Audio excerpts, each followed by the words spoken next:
Bersama saya, Aditya Nantatur, salam Pramis.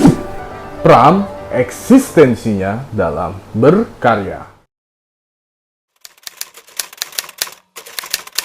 Saya itu seorang individualis, tidak mau diperintah dan tidak bisa memerintah.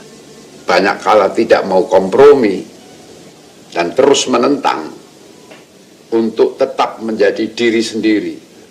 Mengangkat saya jadi PKI atau menuduh saya jadi PKI, silakan saja. Pram adalah Pram.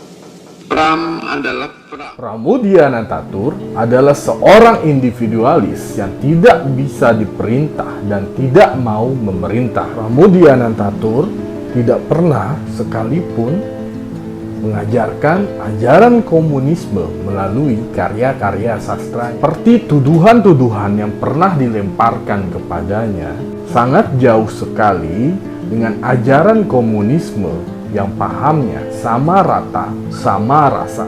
Maksudnya setiap orang itu setara tanpa adanya perbandingan kelas. Terdengar sangat jauh sekali dibandingkan dengan apa yang dianut oleh Pram, yang mengharuskan bahwa setiap orang meski merdeka atas dirinya sendiri atau menjadi majikan atas dirinya sendiri. Dan juga dalam karya-karyanya, Pram malah menekan eksistensi, humanisme, serta solusi untuk menyelesaikan permasalahan-permasalahan yang sering dialami dalam kompleksitas kehidupan manusia. Pram menggambarkan sebuah perjuangan memerdekakan diri dari kolonialisme dan feodalisme, seperti membuat media perlawanan, serta membentuk serikat melalui tulisan. Di antaranya, pada karya tetralogi Pulau Buru, Bumi Manusia, Anak Semua Bangsa, Jejak Langkah, dan Rumah Kaca. Pernah menjadi bagian dari Lekra, sebuah organisasi lembaga kesenian rakyat yang terorganisasi oleh Partai Komunis Indonesia atau PKI 1959. Pram juga ditunjuk sebagai wakil ketua Lembaga Sastra Indonesia, Divisi Sastra Rekra, yang diketuai oleh Bakri Siregar. Bukan berarti Pram ikut turut serta menyebarkan ajaran dan mempropagandakan komunisme di Indonesia. Menurut Pram, pokok dasar Lekra ini adalah untuk memerdekakan rakyat. Artinya, seluruh rakyat harus terpenuhi haknya, baik hak pendidikan, kebebasan, berekspresi, dan sebagainya, yang mempunyai visi dan misi, yaitu merangkul seniman agar bergabung dan mewujudkan Republik Indonesia yang demokratis. Dan hal ini sesuai dengan apa yang dicita-citakan oleh rakyat Indonesia adalah sistem pemerintahan yang demokratis. Pram bergabung dalam organisasi Lekra karena pada saat itu hanya Lekra lah yang mempunyai program dan wadah untuk penulis, pelukis, musisi, atau seniman lainnya untuk dapat menyalurkan kerja kreatif mereka sebagai apresiasi diri kepada pekerja kebudayaan. Contohnya begini, seorang yang mempunyai profesi dokter membutuhkan rumah sakit atau klinik untuk menyalurkan ilmu dan kebisaannya. Seorang guru membutuhkan wadah sekolahan untuk menyalurkan ilmunya kepada murid-muridnya. Contohnya yang gampang lagi seperti ini. Cristiano Ronaldo dan Messi membutuhkan gawang untuk mencetak gol. So, semudah itu untuk memahaminya. Prinsip ideologi individualis yang tertanam dalam jiwa Pramudia Nantatur sudah dapat kita lihat dari karya-karyanya. pada kutipan-kutipan buku yang salah satunya terdapat dari karya tetralogi Pulau Buru yang berjudul Bumi Manusia. Duniaku bukan jabatan, pangkat, gaji, dan kecurangan. Duniaku bumi manusia dengan segala persoalannya. Maksud dari kalimat ini sangat kompleks sekali maknanya, menunjukkan bagaimana karakter personal seorang Pramoedya Anantatur dan juga dapat menjadi pedoman bagi si pembaca untuk diterapkan dalam kehidupan bersosialisasi. Kutipan lain yang sangat bagus juga untuk menjadi bahan renungan bisa kita ambil dari karya lain Pram yang berjudul Bukan Pasar Malam. Bukankah hidup manusia ini setiap hari dicangkul, diendapkan, dan diseret juga seperti gundukan tanah merah itu? Kalimat prosa ini menjelaskan bagaimana manusia sejatinya diselimuti oleh permasalahan kehidupan, dan kalimat ini juga menyadarkan kita untuk tidak terjebak dalam situasi atau keadaan yang sangat sulit untuk dihindari. Sejak 1959, setidaknya 24 judul buku karya Pramoedya Anantatur dilarang untuk dibaca dan diedarkan ke publik. Di antaranya tetralogi Buru, Bumi Manusia, Anak Semua Bangsa, Jejak Langkah, Rumah Kaca. Juga ada beberapa judul buku yang lain seperti Korupsi, Perawan dalam Cengkraman Militer, Keluarga Gerilya, Mereka yang Dilumpuhkan, Hakyau di Indonesia, dan lain-lain.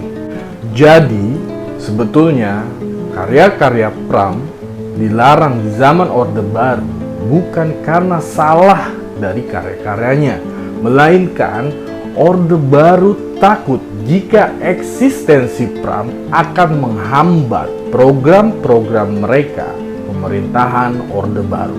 Wow, apakah begitu besar peran Pram pada masa itu? Dan apakah ketakutan itu yang membuat Pram dibuang ke Pulau Buru? Berikut singkatnya eksistensi Pramoedya Anantatur yang menjadi pertimbangan pemerintah Orde Baru yang mengharuskan Pram ditangkap dan dibuang ke Pulau Buru. Pram adalah seorang sastrawan lintas zaman, melewati 3 masa pergulatan, masa kolonial, masa penjajahan Jepang, dan masa Orde Baru yang membuatnya semakin lagi ingin mengabadikan fenomena sejarah bangsa melalui tulisan-tulisannya sebagai warisan untuk generasi mendatang.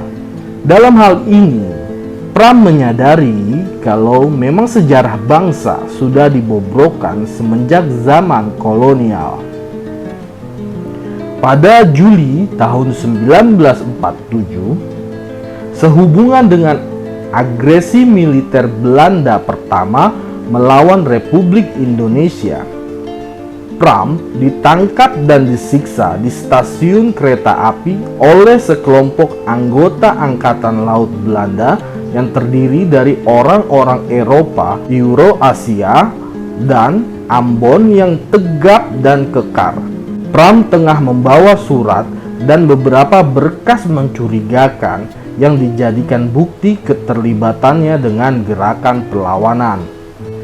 Pengalaman ini menjadi bahan cerita untuk kisah pendeknya yang berjudul Gado-Gado, rampung ditulis April 1949. Tanpa disidang dengan layak, ia menjadi tahanan di Bukit Duri, kemudian di Pulau Edam yang terletak di Teluk Jakarta.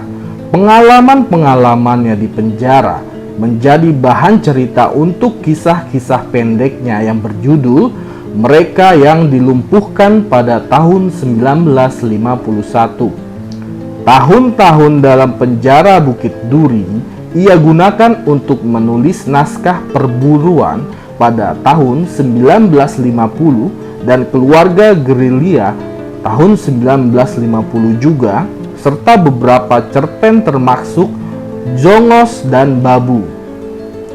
Selama dalam penjara, ia dibantu oleh sejarawan ahli hukum bernama Gertrudis Johannes Hans Racing untuk penerbitan karya serta penyediaan alat-alat tulis, dan ia pun dibebaskan pada 1 Desember 1949. Mungkin dalam periode inilah, dalam masa ia dikurung itu, ia dipaksa untuk bersosialisasi oleh orang-orang yang disisihkan dari masyarakat.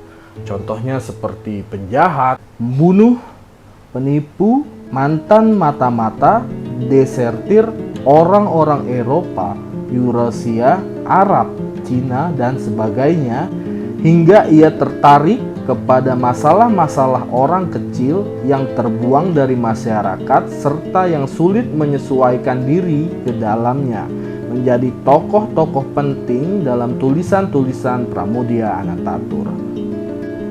Dalam sejarah eksistensi berkarya, Pramoedya Anantatur pernah menjadi anggota organisasi dunia, di antara lain anggota Lembaga Kebudayaan Rakyat pada Januari 1959, anggota Netherlands Center ketika masih di Pulau Buru pada tahun 1978, anggota kehormatan seumur hidup dari International Pen Australia Center pada tahun 1982, anggota kehormatan Pen Center Swedia pada tahun 1982, anggota kehormatan Pen American Center pada tahun 1987, Deutsch-Schweizerische Pen Member Zentrum Swiss pada tahun 1988, International Pen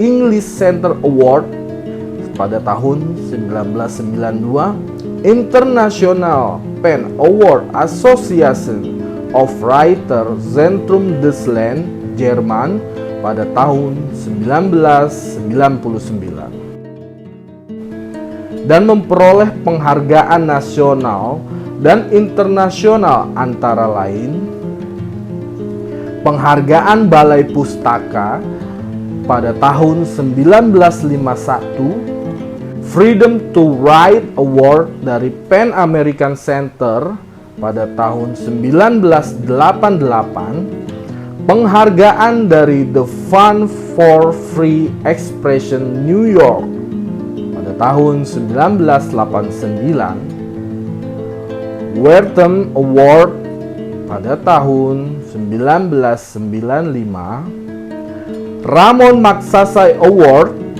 pada tahun 1995, UNESCO Madaniyat Singh Prize pada tahun 1996, Doctor of Human Letters pada tahun 1999, yang penghargaan ini Pram terima di Michigan University berbarengan dengan mantan Presiden PBB, Perserikatan Bangsa-Bangsa, Kofi Annan.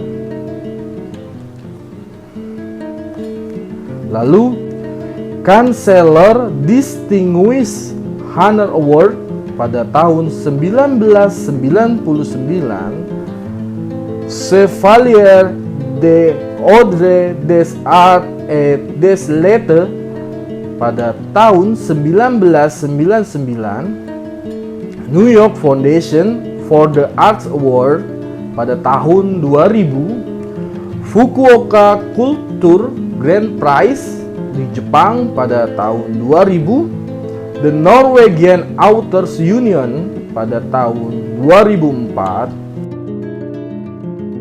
Skenario Pablo Neruda di Chili pada tahun 2004. Pada tahun 2005, Global Intellectual Pool dari Prospect dan Pramoedya Anantatur merupakan sastrawan Indonesia yang selama 6 kali berturut-turut dari tahun 1999 sampai dengan 2005 yang selalu namanya ada di dalam nominasi Nobel. Oke, kita sambung lain waktu bersama saya Aditya Anantatur. Salam Pramis.